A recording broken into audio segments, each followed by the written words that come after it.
¿Qué tal, amigas y amigos? Gracias por acompañarnos en un nuevo capítulo de Salud es Vida con Univida. Hoy queremos saber más de una enfermedad que, según los expertos, afecta a más del 10% de la población mundial y es uno de los motivos principales de consulta con los gastroenterólogos. Me refiero al incómodo reflujo gastroesofágico. Bueno, suena complicado, pero muchos lo conocemos simplemente como acidez, esofagitis o simplemente reflujo. ¿Por qué se produce? ¿Cuáles son los factores de riesgo? ¿Qué complicaciones pudiera tener? ¿Cómo prevenir? Muchas preguntas, es un tema sobre el cual todos podemos aprender, porque mientras más sabemos, mejor nos cuidamos. Aquí comienza Salud es Vida con... Dispuesto a responder todas nuestras preguntas, saludamos al director médico de los Centros Univida y médico jefe del Hospital Jackson Memorial de Miami, el doctor Orlando Rodríguez. Muchas gracias. Doctor, vamos a hablar de reflujo, pero antes yo quise hacerle una pregunta de un tema que está, por lo menos en las noticias, un tema médico. Leí que las autoridades de salud han lanzado una alerta por aumento de casos de lepra, especialmente en este estado, el estado de la Florida. ¿Qué nos puede decir usted de eso? Bueno, la lepra o la enfermedad de Hansen, Mario, es una enfermedad que hemos conocido por muchísimos años, una enfermedad que en los Estados Unidos vemos algunos casos, pero no es tan frecuente. En los Estados Unidos anualmente se diagnostican aproximadamente 150 a 200 nuevos casos de lepra. El pico del número de infectados ocurrió en el 1983 y luego vimos pues un descenso en el número de casos hasta ahora, recientemente, donde los centros de enfermedades infecciosas de los Estados Unidos se han dado cuenta de que en los últimos 10 años ha habido un incremento en ese número de casos, especialmente aquí en la Florida. La Florida tiene el 20% de todos los casos nuevos diagnosticados en los Estados Unidos, especialmente en el centro de la Florida, en la parte de la ciudad de Orlando, existe el 80% de todos los casos pertenecientes a la Florida. Bueno, y en términos simples, ¿qué es la lepra, doctor? Bueno, Mario, la lepra es una enfermedad de tipo bacteriana. Lo causa una bacteria conocida como el Mycobacterium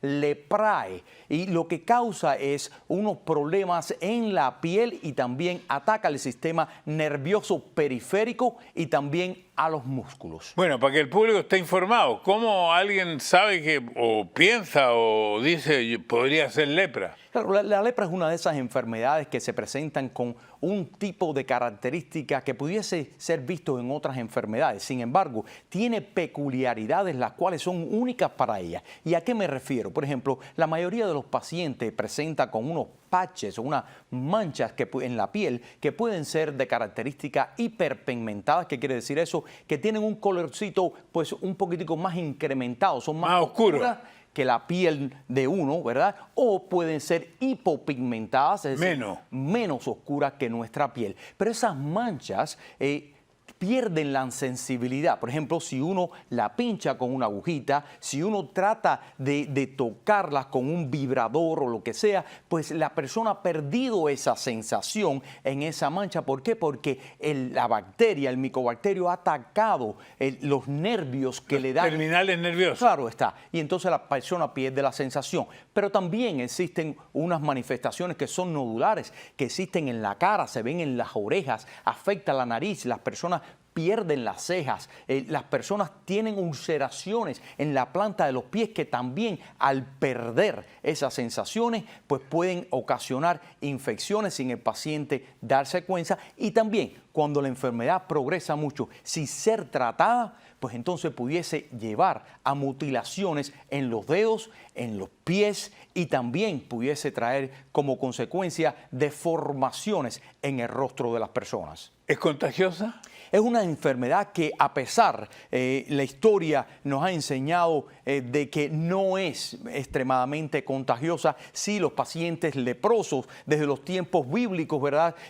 Veíamos que estos pacientes eran rechazados, puesto que se pensaba que la lepra era una enfermedad altamente contagiosa. Hoy en día sabemos que no es altamente contagiosa, aunque sí es contagiosa. Para uno contagiarse con lepra, tiene que estar expuesto a una persona que tenga la enfermedad, que no ha sido tratada para la enfermedad por un periodo prolongado de tiempo. No es que uno salude a una persona, le dé la mano o esté conversando con esa persona y se va a infectar. No ocurre de esa manera y la infección ocurre obviamente por gotitas de secreciones nasales, de secreciones orales. ¿Es curable?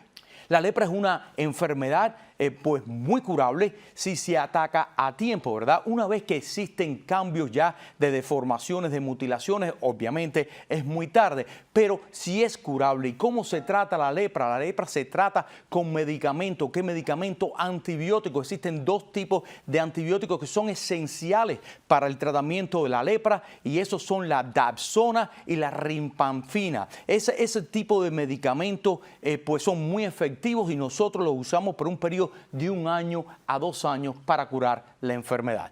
¿Y qué personas están en riesgo? Porque la gente está escuchando esto y dice, bueno, ¿estoy yo en riesgo? Claro, y como en toda enfermedad de tipo infecciosa, tanto viral como parasítica como bacteriana, pues todas aquellas personas de una edad avanzada donde el sistema inmune no esté en su mejor momento, en aquellas personas que padezcan de enfermedades que afecten ese sistema inmunitario, pues entonces esas personas se ven afectadas mucho más, a un mayor riesgo que las personas que no padezcan de este tipo de enfermedad. Bueno, yo creo que esto ha sido principalmente informativo para nuestro público. Vamos a lo que vinimos, a hablar del reflujo. Claro que sí. El gastroesofágico. Y vamos con el tema de manera simple. ¿En qué consiste esta enfermedad, doctor? Bueno, la enfermedad de reflujo gastroesofágico, Mario, es una enfermedad bien simple. Es una enfermedad donde el contenido gástrico pues se devuelve hacia el esófago y al hacer esto pues entonces causa mucha irritación e inflamación. Normalmente, si nos fijamos aquí en esta figura que tenemos, pues aquí vemos el esófago y esta parte de acá es el estómago. Vemos cómo del esófago pasa un bolos alimenticio, esa es la comida que estamos digiriendo, va a pasar al estómago para poderse digerir. Esta sustancia, este líquido que vemos dentro del estómago son los ácidos que contienen muchísimas proteínas, contienen una serie de moléculas para la digestión de la comida. Claro está. Si nos fijamos aquí en la base del esófago, donde este tubito, que es el esófago, termina acá y se une a esta estructura que se conoce como el estómago, existe una pequeña válvula. Esa válvula es una válvula que no es algo mecánico, es algo fisiológico, que se cierra cuando este bolo alimenticio pasa del esófago hacia el estómago. Esa válvula se cierra herméticamente para que la comida no se devuelva hacia el esófago. Sin embargo, en algunas ocasiones, cuando esa valvulita ¿Cómo se llama? Abierta, se llama el esfínter. El esfínter esófago gástrico. ¿Y por qué falla? Falla por muchos motivos, Mario. Uno de los motivos por los cuales falla es, por ejemplo, algo tan simple como que uno haya comido mucha comida y entonces se acueste a dormir nada más que comió y entonces ese esfínter puede estar relajado producto a la presión que se ha establecido dentro del estómago y la comida se devuelve hacia el esófago. Otra razón es la obesidad, otra razón es las mujeres que están embarazadas, otras razones que existen, por ejemplo, el alcohol. Tiende a relajar ese esfínter, la cafeína, el chocolate, el fumar, las hernias hiatales que se forman en la parte del estómago superior también son factores de riesgo para que esta enfermedad ocurra. Bueno, ya tengo preguntas de Martín Olivero, a quien vamos a escuchar después de estos mensajes.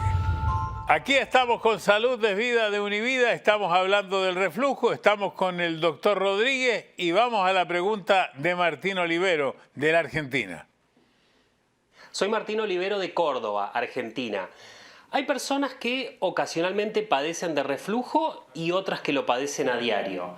¿Qué daño pueden causar esos ácidos al esófago?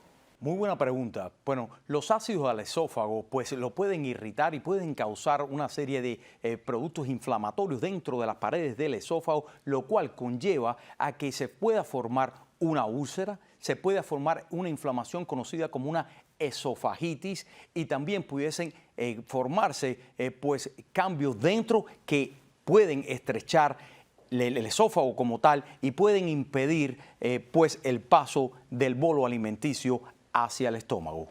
¿Esos ácidos son muy fuertes que pueden afectar tanto? Claro que sí, Mario. Los ácidos son extremadamente fuertes, puesto que están en el estómago y tienen que digerir todas esas partículas que han venido con el bolo alimenticio, pero no solamente eso, con ese bolo alimenticio también tienen una serie de bacterias, las cuales pues mueren dentro del estómago a raíz de estos ácidos. Ahora, yo he ido acompañando a un paciente que tiene este problema y el médico lo primero que le dice: ¿cuánto tiempo después de comer usted se acuesta? Ah, no, dice, coma temprano, 6:30, 7 y acuéstese a las 10 de la noche, dele tiempo a su cuerpo. Claro, y eso es extremadamente importante y el porqué es bien simple. Cuando nosotros pues comemos, si nos acostamos automáticamente, existe mucha presión dentro del estómago. ¿Por qué? Porque la comida está dentro del estómago y al hacer esa presión, pues entonces puede que ese esfínter, esa valvulita que impide el paso de que regrese toda esa comida hacia el esófago nuevamente, se abra y pueda ocasionar estos síntomas. Entonces le decimos a los pacientes que es mucho mejor que después que coma, espere un horario de 2 a 3 horas antes de acostarse. Pero mucho peor todavía, el médico de pronto dice, mire, en su cama, trate que la parte de atrás de la cama sea más alta y le ponen un suple a la cama para que la cama esté así como... Claro, inclinada. Inclinada. Y tiene que estar inclinada. Y eso es uno de los mecanismos, uno de los métodos que nosotros los médicos les recomendamos a todas aquellas pacientes que sufren de esta enfermedad o sufren de periodos de reflujo. Y el por qué es porque es un mecanismo que favorece a la gravedad, ¿verdad? Porque es muy difícil que la comida o cualquier objeto se mueva en contra de la gravedad. Entonces, al levantar la cabeza, pues le hacemos un poco difícil a esa comida que se devuelva hacia el esófago o hacia la boca. Además, yo he escuchado de este paciente que tiene este problema que cuando uno está al lado del paciente, esto suena como una cafetera, como que estuviera en ebullición una cafetera y la persona dice, no me puedo acostar, tengo que dejar sentado, no me puedo echar para atrás por un buen rato, pero suena como una cafetera, así como que hubiese una ebullición interna. Bueno, existen muchos gases que se forman, ¿verdad?, dentro del intestino y también dentro del estómago a raíz de las personas pues sufrir de esta enfermedad gastroesofágica. Entonces, por eso es probablemente que usted escuche todo ese sonido que suena como una cafetera. Ahora, si alguien, por ejemplo, este contenido lo aspira y entra a los pulmones, ¿este ácido podría ser dañino? O extremadamente peligroso. ¿Por qué? Porque imagínese usted el ácido fuera del estómago y entrando a un órgano que no posee ningún tipo de protección en contra de este ácido. Entra al pulmón y causa irritación, causa inflamación, causa lo que conocemos como una neumonitis química. Eso es algo extremadamente peligroso y lo cual pudiese poner a un paciente en una falla respiratoria extremadamente pues peligrosa para su vida. Otra pregunta, por ejemplo, obesidad, apnea del sueño, esa gente que ronca mucho, ¿tienen más riesgo que otros de tener reflujo? Bueno, existen estudios, Mario, donde se han reportado que hasta un 60% de todas aquellas personas que padecen de la apnea del sueño obstructiva, ¿verdad?, padecen de la enfermedad de reflujo gastroesofágico. ¿Hay medicamentos que pueden producir reflujo? Claro que sí, Mario. Existe una amplia gama de medicamentos los cuales pueden producir reflujo, pero los más comunes encontramos los medicamentos antiinflamatorios no esteroideos, como por ejemplo es el caso del ibuprofeno, el Advil, el Naproxen. También encontramos los esteroides, los antibióticos y una serie de otros medicamentos. Aquí tengo otra pregunta de nuestro público. ¿Cómo están? Mi nombre es Amaria Alejandro y soy de Puerto Rico.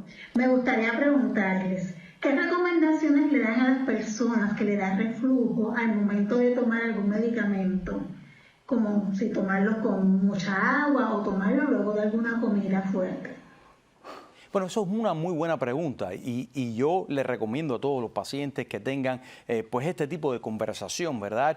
Con su médico primario o el médico especialista que le ha recomendado el medicamento. ¿Por qué? Porque normalmente yo siempre recomiendo que la persona tome los medicamentos con mucha agua. ¿Para qué? Para que el medicamento pueda bajar fácilmente por el tubo digestivo conocido como el esófago y pueda llegar a su lugar donde debe estar, que es en la parte del estómago. Sin embargo, existen algunos medicamentos que deben tomarse con comida, pero hay otros que no deberían de tomarse con comida.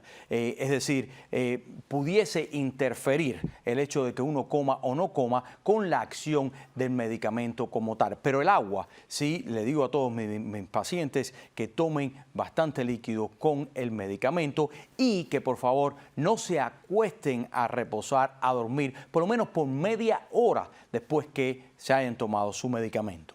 Otra pregunta tengo aquí. Adelante. Soy Daniel Escano de La Falda, Córdoba, Argentina. Mi pregunta es la siguiente. Hay personas que quedan roncas con episodio de reflujo. ¿Eso puede afectar a las cuerdas vocales? Pero el reflujo es una de esas condiciones las cuales pueden afectar no solamente las cuerdas vocales, sino también los pulmones, como habíamos mencionado un poquitito antes. Sí, claro está, las cuerdas vocales y se pone uno no solamente ronco, sino también se puede perder la voz en su totalidad a raíz de la inflamación de las cuerdas vocales por este reflujo, que puede ser que usted lo sienta o puede ser un reflujo completamente silencioso y usted se esté preguntando ¿y por qué he perdido la voz? ¿Y por qué estoy ronco la mayoría del tiempo? Y una de las razones principales que cuesta a veces mucho trabajo de poder diagnosticar es el reflujo silencioso. Bueno, vamos a hablar ahora del tratamiento. Me imagino que hay varias etapas. Vamos a comenzar, si es algo leve, el tratamiento algo leve, pero después de estos mensajes. Estamos en Salud es Vida con Univida. Estoy con el doctor Orlando Rodríguez. Estamos hablando del reflujo. Estamos conversando ahora del tratamiento. Hablemos del tratamiento leve. Aquel que tiene reflujo de vez en cuando, me imagino. Y claro que sí, eso es extremadamente común y eso no significa que uno tenga una enfermedad de reflujo gastroesofágico. Eso solamente que usted ha tenido estos episodios y lo tiene infrecuentemente. ¿Qué hacer para eso? Bueno, número uno, tratar de no comer mucha comida y acostarse inmediatamente. Hay que esperar 2 o 3 horas antes de acostarse. Tratar de evitar algunos productos como productos cafeinados. Tratar de eliminar o por lo menos disminuir la cantidad de chocolates, ¿verdad?, de que uno pues ingiere. Tratar de minimizar la cantidad de alcohol que uno ingiere. Si usted fuma, tratar de no fumar. Esas son cosas bastante sencillas que hacemos y a veces las personas les recomendamos que tomes pues algunos de los antiácidos que se venden sin prescripción en las diferentes farmacias. A propósito de eso, ¿los antiácidos y los jarabes sirven? Los antiácidos y los jarabes son bastante buenos, ¿verdad? Eficaces, efectivos para el tratamiento de esta acidez. Sin embargo, esos antiácidos tienen una corta duración. Esto no es para tratar una enfermedad de reflujo gastroesofágico por mucho tiempo. Tampoco es solamente para episodios aislados de pues reflujo. Yo como paciente cero quiero decir que en algún momento tenía bastante de reflujo, el médico me dio una tableta diaria. Yo la estuve tomando durante, yo diría, un par de años, hasta que otro médico me dijo, no, me dijo, esto no es para tomarlo, si esta pastilla, si la toma continuamente, puede producirle un daño en la flora microbiana. Y bueno, y eso es completamente real y cierto, Mario. La realidad es que a veces cuando empezamos a un paciente en uno de estos medicamentos conocidos como los inhibidores de las bombas de protones, por ejemplo, pues nos olvidamos y dejamos al paciente por mucho tiempo en este medicamento porque en realidad los efectos secundarios del medicamento son bastante pocos, pero sí pudiesen traerle daños al paciente. Normalmente cuando ponemos a un paciente en uno de estos medicamentos, medicamentos, deberíamos de tratarlo por un periodo de 2 semanas hasta 14 semanas, ¿verdad? Pero luego de ese momento nosotros deberíamos de tratar de quitar al paciente del medicamento y ver cómo el paciente se siente sin el medicamento. Existe pues una reacción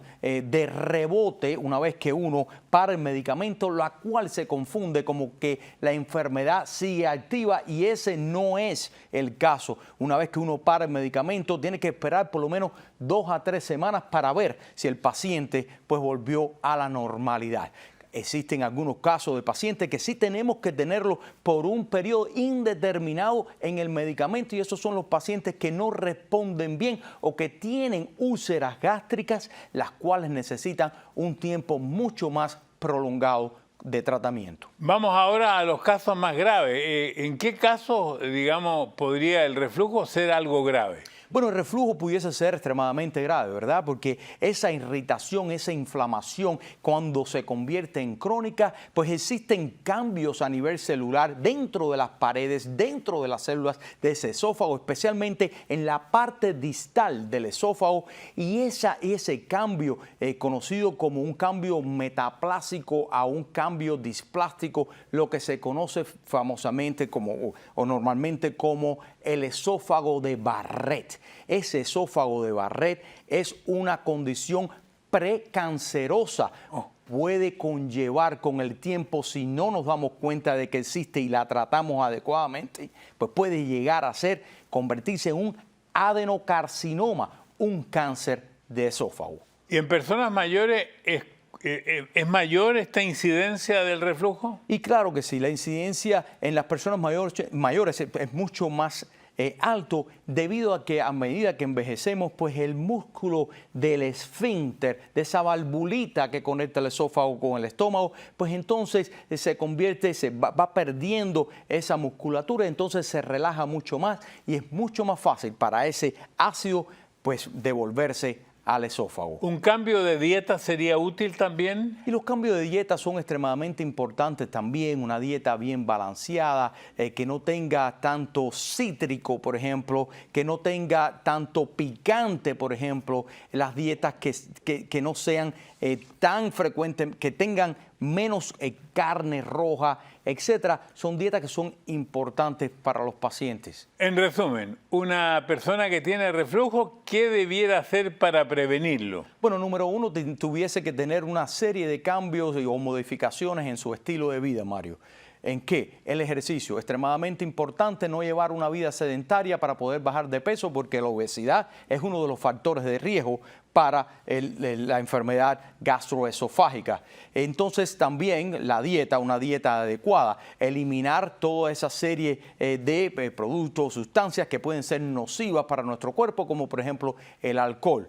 Entonces también eliminar la cantidad de cafeína que ingerimos diariamente, el chocolate. Si usted tiene una hernia hiatal, pues tratar de ir a su médico y ver si usted necesita una cirugía para poder prevenir eso. Cuando comamos, tratar de ir y acostarnos por lo menos 2 horas después o 3 horas después de haber ingerido los alimentos, levantar o elevar la cabecera de la cama, dormir con 2 almohadas para tratar de evitar ese tipo de reflujo.